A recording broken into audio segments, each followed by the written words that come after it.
ప్రాణాలకు విలువే లేదా నాన్న?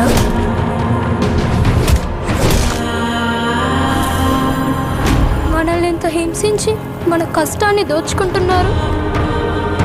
ప్రతివాడిని వాడి పైవాడు దోచుకుంటాడు. మనల్ని దొర దోచుకుంటే దొరని గోల్కొండ నవాబు దోచుకుంటాడు. ఆ నవాబును ఢిల్లీలో ఉండే మొఘల్ చక్రవర్తి.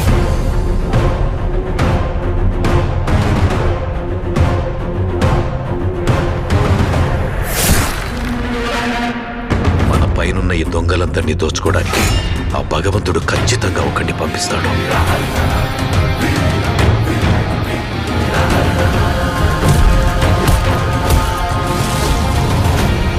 రాక్షసుల్ని వేటాడే బ్రహ్మ రాక్షసుడు వచ్చాడ్రా.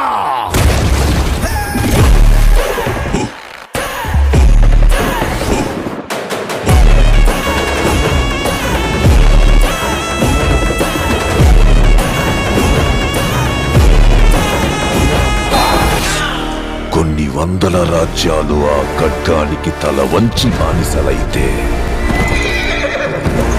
ఇందరి భయాన్ని చూస్తూ ఒకరితో ఓ రాజ్యం మీసం మెలేసింది. వాడొచ్చి దొంగ దొరలందరి లెక్కలు సరిచేస్తాడు.